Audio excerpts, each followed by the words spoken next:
আবকাৰী আৰু গৌৰীসাগৰ আৰক্ষী থানাক বুঢ়া আঙুলি দেখুৱাই ১ নং চিন্তামণি গড়ৰ টিপমিয়া গাঁও দীৰ্ঘদিনে চলাই আছে অবৈধ চুলাইঘাটী। শিৱসাগৰ জিলাৰ গৌৰীসাগৰ আৰক্ষী থানাৰ অন্তৰ্গত ১ নং চিন্তামণি গড়ৰ টিপমিয়া গাঁৱত দীৰ্ঘদিন ধৰি গৌৰীসাগৰ আৰক্ষী থানাক বুঢ়া আঙুলি দেখুৱাই নিৰ্বিঘ্নে চলাই আছে চুলাই মদৰ বেহা। বিগত সময়ত এই চুলাই মদৰ বাবেই দুজনকৈ লোকে দুৰ্ঘটনাত প্ৰাণ হেৰুৱাব লগা হৈছিল। বহু যুৱক কিশোৰৰ জীৱনলৈ বিপদ মাতি আনিছে এই চুলাই মদে। এই চুলাই মদৰ বাবে বহু পৰিয়াললৈ ঘোৰ অমানিশা নামি আহিছে। কাৰ ছত্ৰ ছায়াত এনেদৰে নিৰ্বিঘ্নে চলাই গৈছে চুলাই মদৰ ব্যৱসায়ী, তাক লৈও প্ৰশ্ন উত্থাপন হৈছে ৰাইজৰ মাজত। অবৈধভাৱে চলাই থকা এই চুলাই মদৰ ঘাটিসমূহ শীঘ্ৰে উচ্ছেদ কৰিবলৈ ৰাইজে গৌৰীসাগৰ আৰক্ষীক দাবী জনাইছে। অন্যথা ৰাইজে এই চুলাই ভাটিৰ বিৰুদ্ধে প্ৰতিবাদ কৰিবলৈ বাধ্য হ'ব বুলি সকিয়নি প্ৰদান কৰে। শিৱসাগৰৰ পৰা মহিবুল হুছেইনৰ ৰিপৰ্ট, অৰুণোদয় আছাম।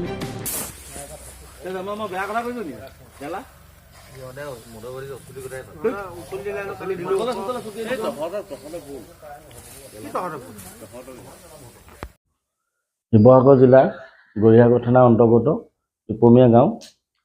আমাৰ ইয়াত বহুত মদৰ চিণ্ডিকেট চলি আছে, চুলাই মদৰ। তাকে আমি অনুৰোধ জনাইছোঁ গৌৰীসাগৰ থানাক যাতে মদৰ এই কাৰবাৰবিলাক যে বন্ধ কৰে। আমাৰ ইয়াত বহুতো মানুহ মৰি গৈছে। আজি কেইদিনমানৰ আগতো এজন দুজন এনেকৈ বহুত মানুহ মৰিছে মদৰ কাৰণে। কিন্তু আমাৰ শিৱসাগৰ ডিষ্ট্ৰিক্টত বহুতো মদৰ বেপাৰ চলি আছে। কিন্তু আবকাৰী বিভাগে যদিও আহে, তাৰপিছত যদি এদিন যদি বন্ধ কৰি যায়, তাৰ 2-3 দিনৰ পিছত আকৌ এটা যদি ভাঙি যায় 2-3টা আকৌ নতুনকৈ স্থাপিত কৰি দিয়ে মদৰ ঘাটি। এনেকুৱা হৈ আছে আমাৰ ইয়াত টিপমিয়া গাঁৱত। এতিয়া মদৰ ঘাটি চলি আছে। আমি আজি গৈছিলোঁ, কিন্তু ভিডিঅ' আমি কৰি আনিছোঁ, কিন্তু মানুহ নাপালোঁ। 2-এজন পালোঁ বাৰু। কিন্তু আমি গৌৰীসাগৰ থানাৰ অন্তৰ্গত পৰিছে টিপমিয়া গাঁও। কিন্তু এই গৌৰীসাগৰ থানাক আমি জনাওঁ যে অতি সোনকালে এই মদৰ ঘাটিকেইটা উচ্ছেদ কৰি দিয়ে যাতে। বহুত মানুহ অসুবিধা হৈছে, কিন্তু বহুত মানুহ বিপদতো পৰি আছে। বহুত জেগাত এতিয়া মদৰ ঘাটিবিলাক উঠুৱাই আছে, কিন্তু আমাৰ শিৱসাগৰ ডিষ্ট্ৰিক্টত মদৰ ঘাটিবিলাক উঠোৱাৰ বাবে আমি অনুৰোধ জনাইছোঁ। শিৱসাগৰ জিলা গৌৰীসাগৰ থানাৰ অন্তৰ্গত ১ নং চিন্তামণি গাঁও টিপমিয়া গাঁও। টিপমিয়া গাঁৱৰ গৌৰীসাগৰ থানাক বুঢ়া আঙুলি দেখাই চিণ্ডিকেট চলাই আছে মদৰ ঘাটি। গৌৰীসাগৰ আৰক্ষী থানাক জনাওঁ যে অতি সোনকালে টিপমিয়া গাঁৱত যি মদৰ ঘাটি চিণ্ডিকেট চলি আছে সোনকালে বন্ধ কৰিব লাগে। তাকে আৰক্ষী বিষয়াক আমি আহ্বান জনাইছোঁ। আজি অলপমান দিনৰ আগত, এসপ্তাহ আগত আমাৰ ইয়াতে শিৱসাগৰ ডিষ্ট্ৰিক্টত 2জন মানুহ বাইক এক্সিডেণ্ট হৈ মদৰ কাৰণে মৰিবলগীয়া হৈছে। কামত বহি আছো, এই টিফিন সেইটো চাইকেল যেনে টিফিন লৈ বহি আছো। ভাতটো বিকি দিবি আকৌ। হাজিৰা তুমি দিবা? হাজিৰা লগত মতলব নাই না। হাজিৰা কি কথা? মই ভাইজনৰ ওচৰলৈ কেতিয়া গৈছিলোঁ? 7:30 বজাত তোৰ ওচৰলৈ গৈছিলোঁ না মই। ইমান দেৰিকৈ কামলৈ আহি কেলা নিজৰো বেয়া লাগে কেলা তেনেকৈ কাম কৰিবলৈ। অকল সেইবোৰ কথা যাবি যা আকৌ মই পেট পিন্ধি যায় এইটো যাওঁ যদি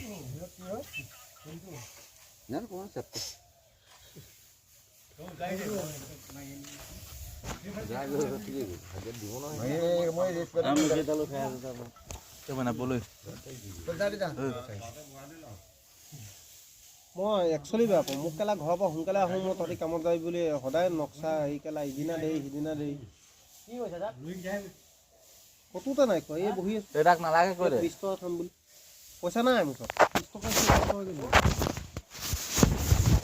বহি আছোঁ, নিজে বুজিব লাগিব। মই ভাইজনৰ ঘৰত কেতিয়া সোমালোঁ তই কচোন? পইচা খাই যাওঁ তেতিয়া লেকচা মাৰি নাথাক। কি পাগল লেকচা মাৰি আছে? গ'লে যাব কৈ লাগে মই আজি বন্ধ কৰি দে কাম। কি কেলা পইচা নিদিবিচোন। 200 কি 400 পালে 100 দিবি, কাটি থৈ দিবি পইচাবোৰ। কাৰ পইচা কাটিব?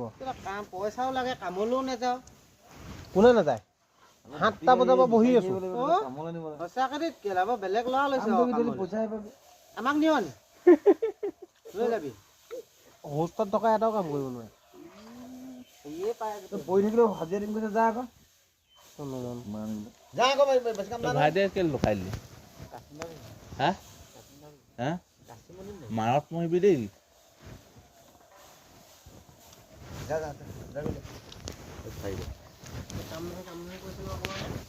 মই এতিয়া কৰিবলৈ মই তাক ক'লো কাম মই নাযাওঁ কাম কৰিব কেলে আমাৰ যাবানো চাৰিটা তোবা চোবা কৰি মছজিদলৈ নোযোৱা কেলে আল্লাহ লাগে এই মদৰ কাৰণে যে গুচি গুচি আহে ৰাতিপুৱা ৰাতিপুৱা যোৱা এতিয়া আহিছোৱে ৰাতিপুৱা কেলা এতিয়া 9টা বাজিলে এতিয়া ৰাতিপুৱা হৈ থকা নাই নি কোন এইটো মদ খোৱা টাইম তোমালোকৰ কালি বা নাখাওঁ হে দাড়ি ওলমাই পঠিয়াইছা কেলা মদৰ কাৰণে লাজ নোপোৱা তোমালোকে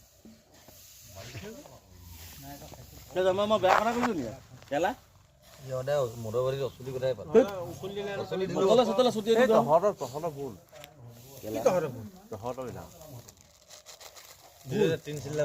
জামাত লগাই লগাই এই এটা 1 চিল্লা মাৰি আহিব কেলা অকল মদ খাব আৰু একো নাই সিহঁতৰ আমাৰ কথা নকবি সেইটো খুদাই তোৰ কথাও কম কেলা কিমান খাই তেতিয়া কিমান খাব পাৰিবি তহঁতি কেইটকা খাবি বটল এটা গোটা গুটি ল এটা খাব লাগিব পইচা দি দিম পইচা আমি দিম খাবি কিমান আছে গোটেইখিনিয়ে খাব লাগিব ভাগ কৰি তই 3টাই এই ভাইটি 4টাই ভাগ কৰি খাব লাগিব তাৰ মানুহ যিমান আছে পইচা মই চব দিম মই হৈ যায় দেই মই 20 টকা কাৰণ আজি খুৱাই দিম আজি মই পইচা পালো কেলা খুৱাই দিম মই 20 টকাই খাইছোঁ আৰু মোক নালাগে দেই বোপায়াটো কেইটকা এইবিলাক বটলত কিমান আছে সুত মাল সুত পইচা লৈছা নি 500 মান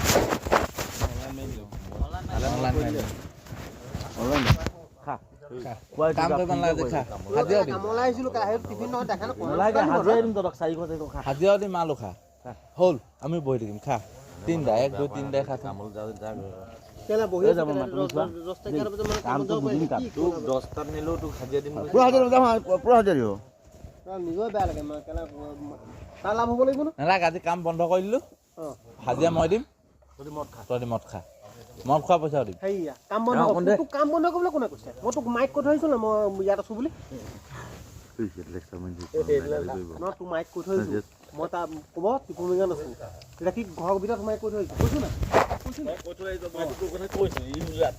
কথা চিন্তা কৰ টিফিন মিছা কথা নকওঁ মই বেমাৰী নকৰোঁ কামলৈ আহিম বুলি ক'লে আহিম চিধা কথা মোৰ লগত সেইবোৰ কথা নাপাতিবি এই সুধো মাল আছে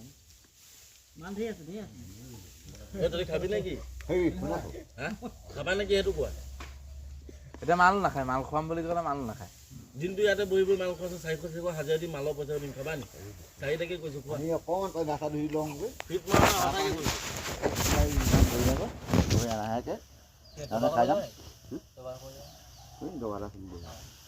সেইটো খুব লাজ দিবা মদ নিদিবা কেলা 4 মাহ জামাত যাবা কেলা ৰাতিপুৱা ৰাতিপুৱা মদ খাবা গধূলি মদ খাবা কেলা দাম নাই দাখনে ৰৈছে কাটিবলৈ ডাকক ইমান পইচা খৰচ কৰি যাবলৈ দৰকাৰ নাই মই আহিছোঁ এতিয়া আহি ক'লা বোলে মই হ'ব মই বহি আছোঁ আল্লাহ লগত ডাঙৰ খেল খেলি আছে মই নাযাওঁ বুলি 7টা বজাত গৈছোঁ বহি আছোঁ এইফালে যাওঁ ডাকৰ খেল লগ নাপালে এতিয়া সেই বুলি কৈছে মই কাৰণে গাড়ীতে গেলা আকৌ মাছ দুজনী লৈ গৈছোঁ মই নাৰ মাছ সেই বাটৰ মাছ দুজনী সেই মিচিং এটা আনিছিলে সেইজনী ভালেই খাই দিলোঁ মাছ তুমি লৈ আহিছিলা তই চা এইটো এটা জামাত মাৰি আহিছে সেইটো গোটেইকেইটা মাৰি কোনে নগ'লে জামাতলৈ নেযায় বা এনেই আনলা অলপ কেলে খেলা তোমালোকে ৰাতিপুৱা মদ খাবা গধূলি মছজিদ যাবা সেইবোৰ নাটক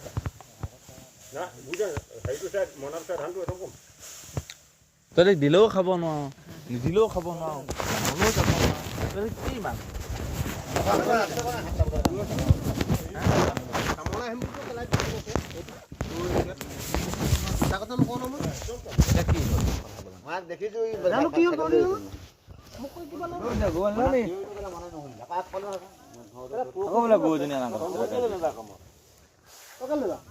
কৈ দেখোন খোলা খুলিকে কওক কথাটো ক'লে ফান কৰে কালি 700 টকা পাই গ'ল তাক আমি চুৰ কৰা নাই নহয় তাৰ ক'ত পেলালে সেইটো তাৰ মেটাৰ তোকলৈকে মাথা ক'ত পালে লৈ আহিব লাগিছিলে মহল গৰুজনী 700 টকা পালে মোকে কালি ঠিকানাটো কৈ থৈ আহিছিল না কামত যাম বুলি তাকে আজি আনি দিব বুলি কোৱা কাৰণে মই